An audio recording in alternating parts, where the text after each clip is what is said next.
There's a question that shocks most people. Why would sex workers, women who sell intimacy, hate men? Because the world rarely tells the whole story. It glamorizes the surface and ignores the wound. It romanticizes the profession but silences the pain. It says choice but never mentions desperation. Let's be brutally honest, sex work is not about empowerment, not for most. Not for the thousands of women whose eyes have forgotten how to shine, not for the women who stand in the rain trading their bodies for survival and watching men's lust drown any remaining trace of their dignity. They don't hate men because they're bitter. They hate men because men have taught them how to. They don't hate men because of broken relationships or personal grudges. They hate men because for the first time in their lives, they saw what happens when a man has no need to pretend to be good. Sex work strips away the mask.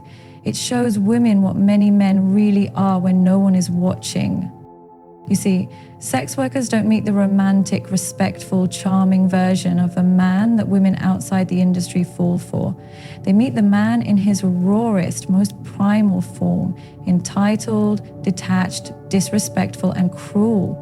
They see the hypocrisy up close. These women listen to married men whisper, "You're different." They hear fathers of daughters say, "This doesn't count." They serve politicians who preach morality and then pay to violate it. They've seen what happens behind closed doors. And once you see it, you can't unsee it. How can they not hate the man who pays to use their body and then refuses to even meet their eyes? How can they not hate the man who treats them like a thing, then goes home and kisses his wife goodnight? How can they not hate the man who says, "Don't catch feelings," while asking them to fake passion? Sex workers are paid to pretend, but the pretending has a price because it's not just physical, it's spiritual. Every time a woman is forced to fake desire, to force a smile, to say yes when everything in her soul screams no, something dies inside her. And the man she's with, he's not paying for the act.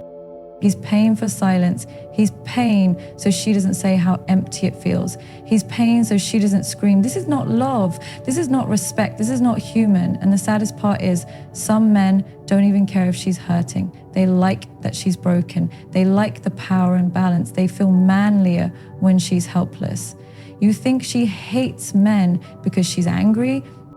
No, she hates men because she's tired of being used, tossed, and forgotten, tired of seeing the same patterns play out every night, tired of being told she chose this life, when in truth, it was survival, not freedom, that led her here, because nobody wakes up at 5 years old and says, "I want to be a sex worker."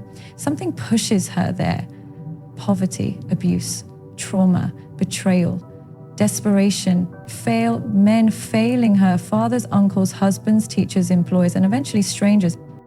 Some of these women were abused long before they ever stepped into the profession, and then they enter a world where the abuse becomes legal, where money justifies violation. They carry the burden of thousands of fake touches, hundreds of forced moans, and years of pretending to be what men want just to survive.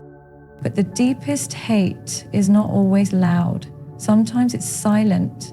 It's the hate that builds in her eyes when another man unzips without asking her name. It's the hate that hides behind her smile as he says, "I'll be gentle," and then isn't. It's the hate that forms when she hears him say, "I respect women," and then uses her like she's disposable. Sex workers are hated in public and desired in private. They're judged by society and hunted by the same society at night. They're labeled immoral while the men who buy them are called lonely. And over time, that hypocrisy becomes unbearable. She begins to hate not just men, but the system that protects men. A system where a man can walk into her life, do whatever he pleases, and walk away without consequence. She sees the double standards. A man can buy sex and still be seen as respectable. But she, the one who was used, is condemned.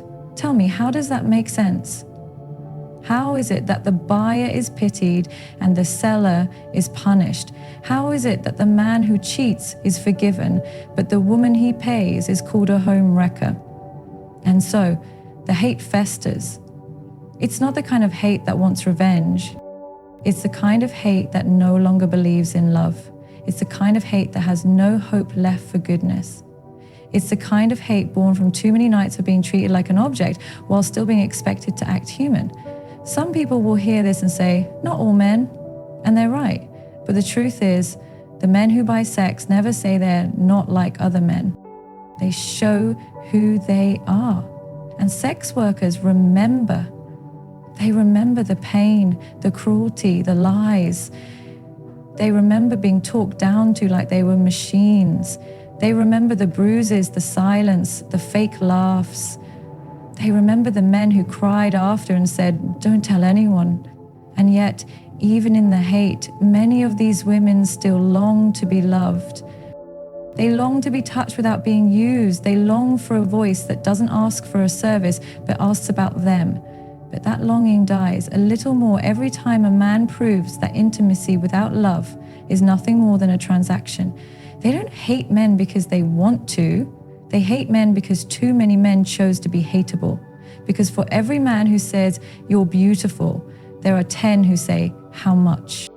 And maybe one day the world will wake up and ask, what kind of society have we built where a woman's pain is for sale and her worth is negotiable? Until then, the hate will grow. Not because sex workers are broken, but because the world keeps breaking them and expecting them to smile. Sex work doesn't just sell bodies. It exposes the rawest, most unfiltered truths about men. It strips away the socially accepted masks that most men wear in public and reveals the deepest layers of male behavior that many women will never see in a conventional relationship. A sex worker becomes the mirror through which the unedited male psyche is reflected, unapologetic, unchecked, and often unrecognizable. In the quiet corners of hotel rooms and in the shadowed streets of the night, she doesn't meet the gentleman, she meets the beast. The world thinks it knows men, but it knows the version of men that show up to dinner with flowers. Sex workers know the version that arrives with money, power, and zero accountability. They experience the man who isn't trying to impress anyone. He's not performing. He's not pretending to be a good father, a loyal husband, or a decent human being. He's come for one thing, and he believes he's entitled to it.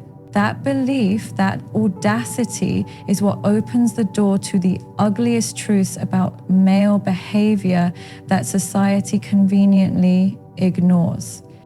Sex work reveals what happens when men no longer need to hide their darkness, when they know there are no consequences, when they believe their money has bought silence. They say things no man should say out loud. They make demands that cross every emotional, spiritual, and physical boundary. They treat women like objects, like merchandise, like dolls that can be bent, touched, and thrown away. These women are not strangers to being dehumanized. They've lived enough nights to understand that many men don't want connection. They want control. They want dominance. They want power without responsibility, intimacy without vulnerability, and pleasure without presence. The sex industry becomes a stage where male entitlement performs its most grotesque routines. These men don't just use women, they use them without guilt. They don't just touch, they grab. They don't just speak, they command. And in that moment, sex becomes a weapon, not an act of love. It becomes a transaction that erases her humanity, her story, her soul. To him, she is not a person, she is a service, a temporary escape, a moment of release that costs less than the guilt he refuses to carry. He leaves. Always, he leaves without looking back. He leaves without wondering how she feels, without asking if she's okay, without remembering her name. And what he leaves behind is not just silence. It's a scar, a silent imprint of the violence of being invisible while being completely exposed. And the next man who enters, he doesn't bring healing, he brings more of the same. Because sex work has taught her this brutal truth. Too many men, when freed from the need to be respectable, reveal just how deeply they lack respect. It's not about sex, it's about power. It's about how easy it is for a man to strip another human being of worth and feel nothing. It's about the way he justifies it. She wanted this. She's used to it. I'm not the worst she's seen. That's the lie he tells himself to sleep at night, that he's just another customer, that what he's doing isn't hurting anyone, that if she didn't want it, she wouldn't be here. But he never stops to ask what brought her here. He never asks what it took for her to become numb enough to survive this life. Because deep down, he knows the truth, and it terrifies him. He knows she's not here because she loves it. She's here because the world gave her no better choice. And so she learns. She learns that behind the polished exterior of many men lies a heart untouched by empathy. She learns that love, for some, is a mask used to manipulate, that desire without morality becomes exploitation. She learns that a man doesn't need to be violent to be dangerous. He just needs to be indifferent, and that indifference is what cuts deeper than any touch ever could. She carries the memory of the ones who smiled while degrading her, who joked not violating her space, who apologized not for what they did, but for getting caught in their own guilt. Sex work reveals how men behave when the world isn't watching, when they think nothing they do matters, when they believe the woman in front of them is not worthy of care. It exposes the cracks in the morality of even the most respectable men. The men who show up in church on Sunday and buy sex on Monday. The men who post about family values but rent women in secret. The men who campaign for women's rights and then whisper, "Don't tell anyone." These are the same men who call sex workers dirty, yet crawl back to them when their own lives feel empty. The hypocrisy is overwhelming. The darkness is consistent, and the impact is irreversible. Because every woman in this world wants to believe that men are capable of kindness. But sex workers have seen too much. They've seen the husband who removes his ring and forgets his vows, the father who speaks of purity and then asks her to dress younger, the leader who claims morality and then spits it out behind closed doors. These men aren't strangers. They're everyone. And that is why the damage runs so deep, because she no longer believes in the illusion. She's seen the performance and walked behind the curtain. And still, she is expected to smile, to serve, to be pleasant, to fake pleasure for the sake of his ego. But what dies inside her is not just joy, it's trust. Trust in men, trust in goodness, trust in the idea that someone will ever want her for who she is, not what she can provide. And that's the tragedy, not just that men use her, but that the experience of being used becomes so normal, she forgets what it feels like to be valued. Every night, she's reminded of how dangerous unchecked male desire can be, not because it's physical, but because it's void of soul. These men don't care if she's hurting. Some of them enjoy it. Some of them want her broken so they can feel strong. Some of them come not for the sex, but for the chance to dominate someone more powerless than them. And in doing so, they reveal something terrifying, that when given the freedom, many men don't rise to compassion, and they'd fall into cruelty. And the world calls this work. The world calls this empowerment. But empowerment without dignity is exploitation, and choice without options is not choice at all. Sex work becomes the arena where male desire meets female survival, and the result is rarely beautiful. It's raw, it's violent, it's dehumanizing, and it's real. She doesn't write books about it. She doesn't post about it, but she carries it in her body, in her silence, in the parts of her that no longer react, because reacting would mean feeling, and feeling would mean breaking. And if she breaks, there's no one there to put her back together. So she becomes numb. She becomes professional. She becomes the mask that makes men feel powerful while hiding her own powerlessness. And men? They walk away thinking they got what they paid for, but they didn't pay for sex. They paid to forget who she is. They paid to pretend she's not human. They paid for the comfort of believing she exists only for their satisfaction. And she lets them, because the truth would cost more than they can afford. Sex work reveals not just what men do, but who men become when they stop pretending to care. And once you've seen that, there's no going back. Sex work is often portrayed in the modern world as liberation, as if choosing to sell your body is some sort of badge of independence. But if you peel back the surface, if you actually listen to the women behind the painted smiles and the rehearsed seductions, you'll hear a different truth, one that doesn't begin with choice, but with pain.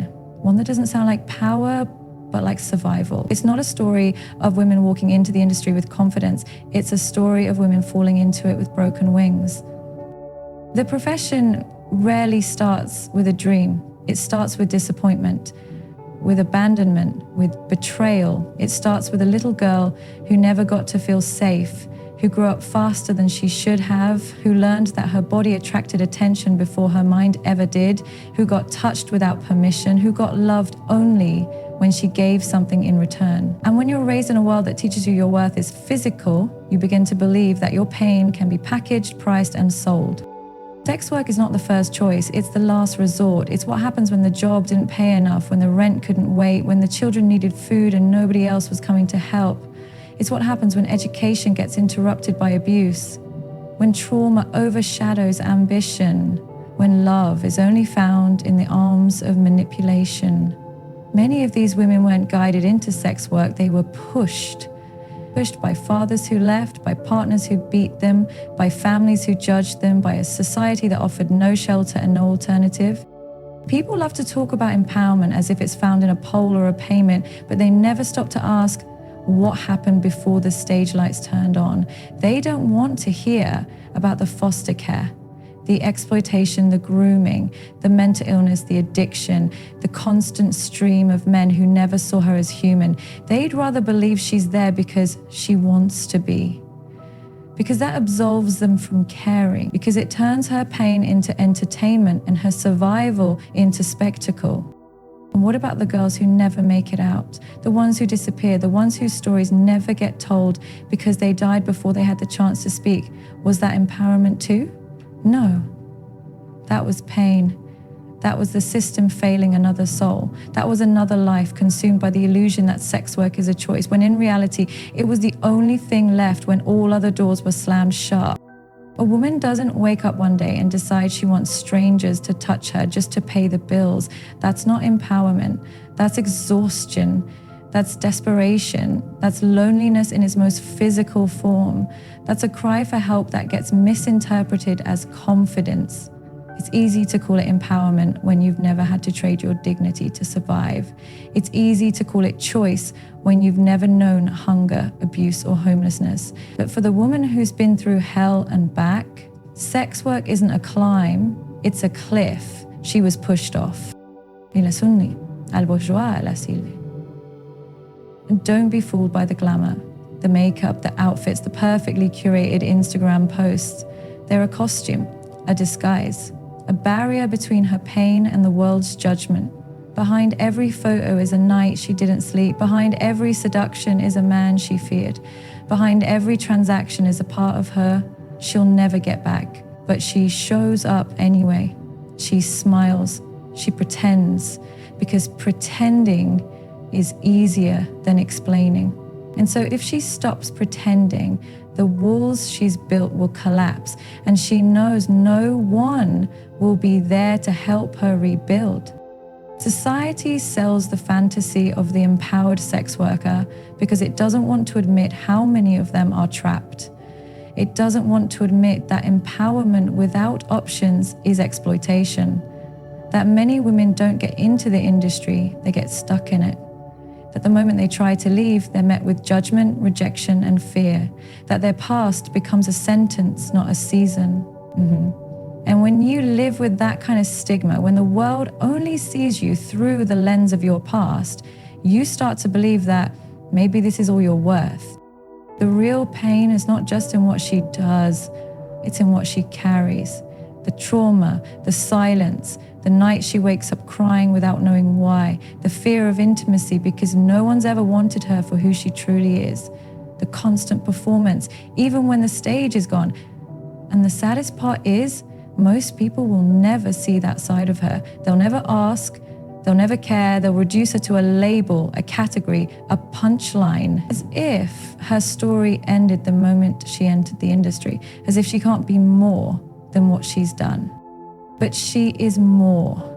So much more. She's resilient, she's intelligent, she's laid with stories that would break most people. She's not empowered because of sex work, she's empowered in spite of it. Despite the shame, despite the stigma, despite the judgment that follows her like a shadow, she's still standing, she's still breathing. And that is not something to romanticize, that is something to grieve. Motherfucker, she shouldn't have to survive that way in the first place.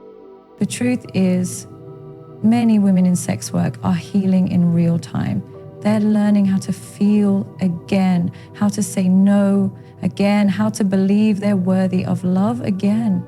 They're trying to rewrite a narrative that was never written with their consent. And it's a painful process because healing doesn't happen in the spotlight. It happens in the dark, in the silence, in the moments no one claps for.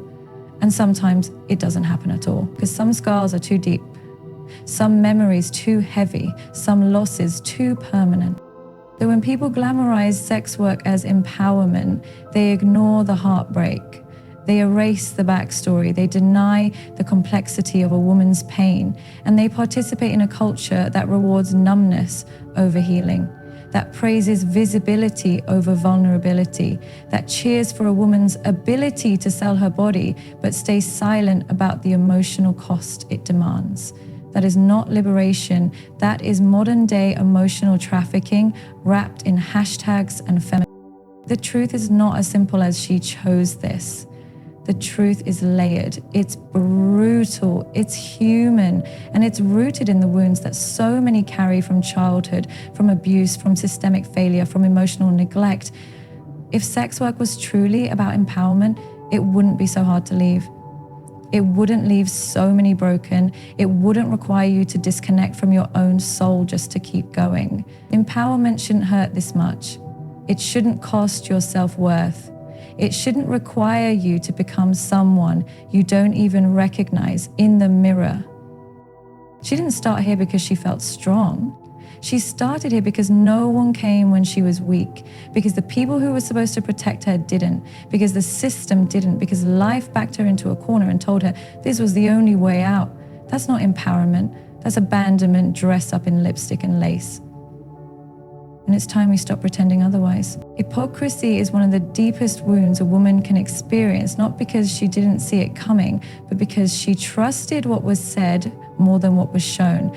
And when you couple that hypocrisy with a power imbalance, it becomes something far more dangerous. It becomes emotional betrayal wrapped in dominance.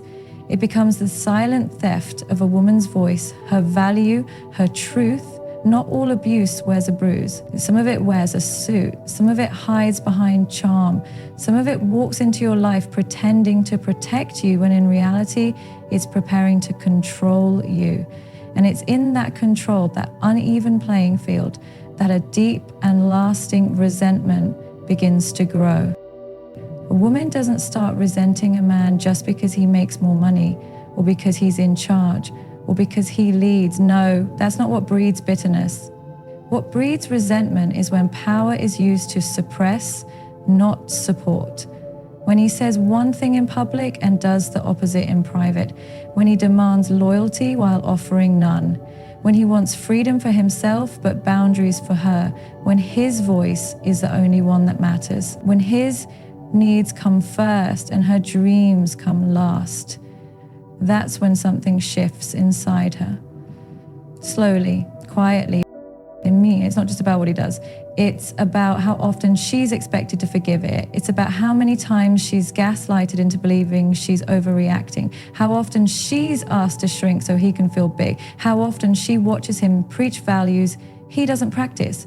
And at first she'll try to justify it. She'll blame herself. She'll think maybe if she just becomes more patient, more submissive, more quiet, more understanding, maybe then he'll change. Maybe then he'll see her. But hypocrisy doesn't change. It hides, it manipulates, it justifies itself through charm and charisma. And a woman in love will try to rationalize the irrational until one day, something inside her just shuts off. When a man has power, emotional, financial, spiritual, physical, and uses it as a weapon instead of a shield, the woman on the other end doesn't feel protected. She feels trapped. She feels small.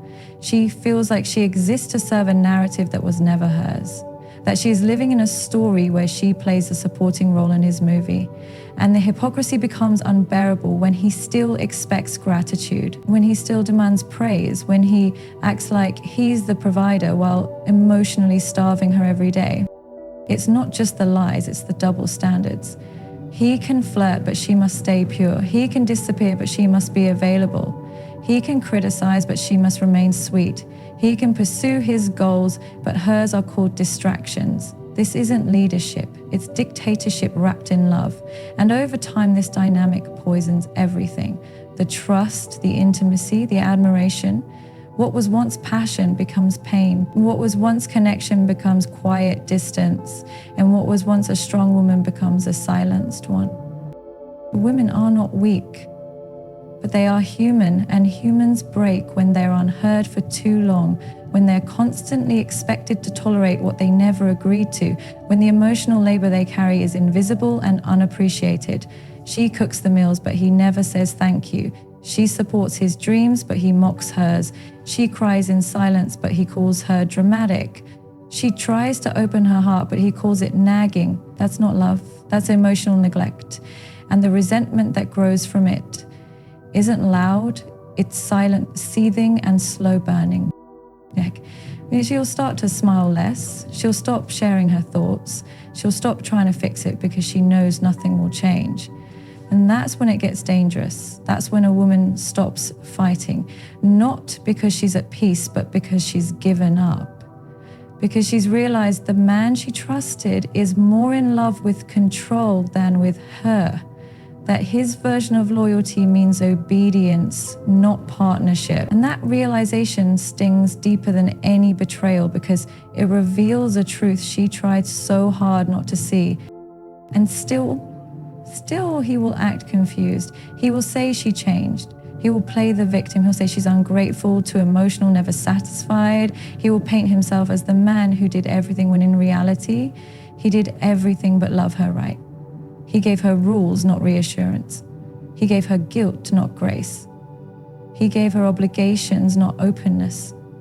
And when she finally breaks, when she finally walks away, he will call her disloyal, but he will never look in the mirror and ask what version of himself he made her live with. Because the truth is, power is not evil, but in the hands of someone who lacks self-awareness, it becomes toxic. And when that power is wrapped in hypocrisy, when it's sugar-coated with scripture or sweet talk, it confuses the woman on the receiving end. She begins to think maybe she's the problem, maybe she's just too much. Maybe wanting to be respected is asking for too much. And that's how the imbalance continues. That's how the resentment simmers.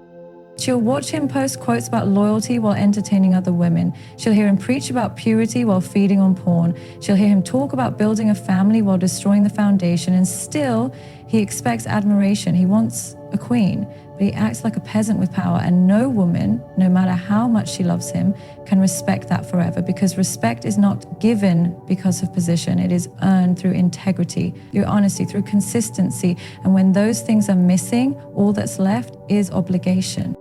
And obligation breeds resentment faster than anything else, because love that is forced becomes a prison.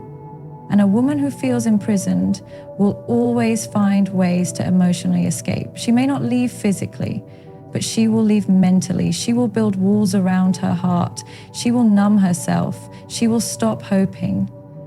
And when hope dies, so does the relationship. And then she becomes the villain, the cold one, the distant one. But no one talks about how many times she cried before she went cold, how many chances she gave, how many words she swallowed, how many nights she stayed up trying to understand why the man who claimed to love her was the one who made her feel most alone. Hypocrisy is not just about lying. It's about living a double standard while expecting loyalty. It's about controlling someone else's narrative while refusing to reflect on your own. And power imbalance becomes dangerous when one person holds the mic and the other is forced to clap. And so what does she do? She learns, she grows. She begins to understand that resentment isn't her fault. It's a symptom, a signal, a warning that the relationship is built on imbalance, not alignment. And as she heals, she stops apologizing for wanting equality, for wanting honesty, for wanting a man who leads with character, not control. She stops carrying the weight of two people. She stops explaining herself to someone who was never listening. And that shift, that quiet awakening, is when she finally chooses herself.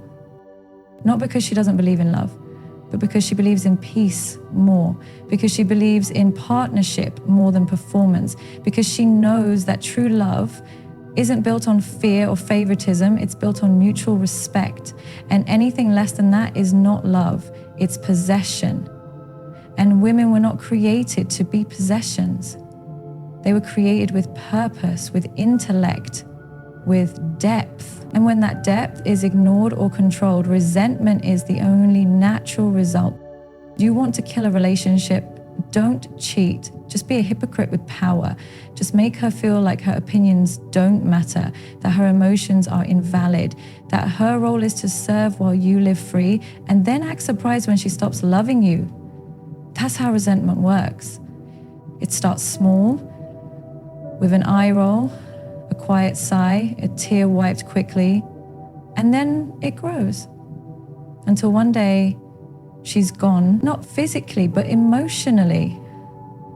And sometimes that's worse, because when a woman is physically present but emotionally absent, that's the loudest form of silence. That's the echo of all the things she never said. That's the shadow of every time she felt dismissed. And no amount of power can bring her back to life once she's emotionally gone. Because at the end of the day, a relationship isn't built on control, it's built on connection. And the moment hypocrisy and power become louder than empathy and humility, the connection dies. There's a cruel imbalance that lies just beneath the surface of our modern world, a code that isn't written but lived, a quiet law that governs how pain is perceived, how stories are told, and most of all, how blame is assigned. And in this unspoken system, society has made a decision. It punishes the used and protects the users. It shames the woman for surviving what the man is celebrated for causing. It marks her with labels while handing him applause. It questions her integrity while defending his reputation. That's the imbalance we live in, and it's not new. It's just been dressed differently through generations. Woman falls, not because she was weak, but because someone stronger chose to misuse her vulnerability. And society doesn't ask what pushed her down. It asks why she didn't stand tall. It doesn't ask what broke her. It asks why she was so easy to break.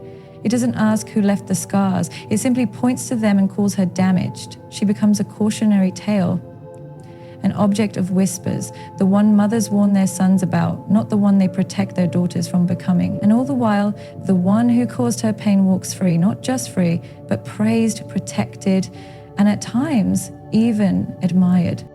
He used her emotionally, physically, spiritually, and left, maybe not all at once, maybe in pieces, maybe in promises, maybe with words like, "You're different," and "I'll always care," right before he disappeared. And when she finally breaks, when the weight of betrayal, confusion, and abandonment sinks in, she's told to fix herself quietly. She's told to move on, to forgive, to be the bigger person. While he's told boys will be boys. He's told she was too emotional, too intense, too available. And just like that, she becomes the problem. Not because she did something wrong, but because she expected accountability from a world that rarely offers it. This is how society works. It romanticizes male recklessness and criminalizes female emotion. A man who cheats is called complicated. A woman who confronts it is called crazy. A man who leaves without explanation is mysterious. A woman who grieves is labeled dramatic. He is free to explore. She is warned to behave. He gets second chances. She gets lifelong judgment. And that's the emotional taxation women have paid for generations to survive a man's misuse and still carry the burden of making it look graceful. Society has always had a softness for the predator and a sharpness for the prey. And that's the real tragedy, because we've built a culture that shames a woman for the symptoms of being used rather than confronting the disease of male entitlement. She dresses differently. She must be seeking attention. She's guarded. She must be bitter. She speaks out. She must be angry. She's silent. She must be hiding something. No matter what she does, her pain becomes her fault, not his, never his. Because the users, they blend in. They know how to wear masks. They know how to cry on cue, how to twist stories, how to play the victim, and the world listens because the world doesn't question power. It respects it, even when it's used to manipulate, even when it's used to control, even when it's used to break people and walk away. Because that's the privilege of being the user, the ability to rewrite history while the used carry the consequences. And what's worse is that this isn't just individual, it's institutional. It's in the media, the workplace, the community, the family unit. A woman speaks out about abuse, and the first question is, what does she do? A man is accused, and the response is, he has such a bright future. One woman's truth threatens an entire man's image, and suddenly she becomes the villain. Her trauma is cross-examined more than his actions ever are. Her past is dissected while his present is protected. That's not justice, that's a performance. A system built not to find truth, but to maintain comfort for the wrong side. And even when she tries to rebuild, even when she starts again, the stigma follows her like a shadow. She may heal, she may rise, but the label stays because society doesn't forget the moment she was vulnerable. It memorializes it, uses it as a reference point, a warning, a reason to never fully trust her again. But the man who made her that way, he reinvents himself. He starts over. He gets the benefit of the doubt. He's allowed to grow. She's forced to defend. And so she learns that her pain has a price tag, that vulnerability is a currency the world will spend and never repay. She learns to silence her story, to play along, to smile when it hurts, to pretend she's okay even when she's screaming inside, because she knows that telling the truth won't just expose the man who hurt her, it will expose her to a world that isn't kind to women who speak up. It will turn her into a spectacle. It will demand evidence. It will ask her to relive her trauma over and over while the one who caused it gets to continue his life uninterrupted. But there comes a point where silence becomes its own kind of wound, where pretending to be okay becomes more painful than the truth itself. And so some women break that silence, not for revenge, but for release, for closure, for freedom. And when they do, society flinches, not because the truth is too hard, but because it's too accurate, because it forces a reckoning. It forces people to choose between comfort and conscience. And most would rather stay comfortable. It's easier to dismiss her than to hold him accountable. It's easier to say she's lying than to confront that the man they admired is not who they thought. It's easier to protect the user than to validate the used, because validating her means questioning a culture that raised men to believe they're entitled to women's bodies, minds, and time without ever earning them. It means dismantling systems. It means facing hard truths, and most people are not ready for that kind of honesty. But some women no longer care about what people are ready for. Some women have seen too much, survived too much, and stayed silent for too long. And they're done being polite, done being blamed, done being used as cautionary tales, because they are not weak, they are not broken, they are not shameful, they are not disposable, they are warriors survivors, truth tellers, and their voices are the cracks in a system built on silence. And the irony? The same society that silences them is the one that consumes their pain for entertainment. It will make movies about their stories, write books, sell headlines, but it won't stand beside them when they need support. It will applaud their courage after the fact, but never during the battle, because it's easier to celebrate survivors than to stop creating victims. And that's the sick cycle we must confront. The truth is, the users keep winning not because they're smarter or stronger, but because the system is rigged in their favor. And the used keep suffering not because they're weaker, but because they dared to trust, dared to love, dared to hope. That's what we punish now. Hope, vulnerability, emotion. And we wonder why women stop trusting, stop opening up, stop trying. It's not because they're bitter, it's because they're tired of being blamed for being used. Until we stop romanticizing power and start rewarding integrity, this cycle will never end. Until we stop excusing male behavior and start expecting male accountability, nothing will change. Until we stop punishing the used and start confronting the users, we're just spinning in circles. Circles where women bleed emotionally while men build empires off the damage they caused. And there's nothing noble about that. There's nothing empowering about pretending that's normal.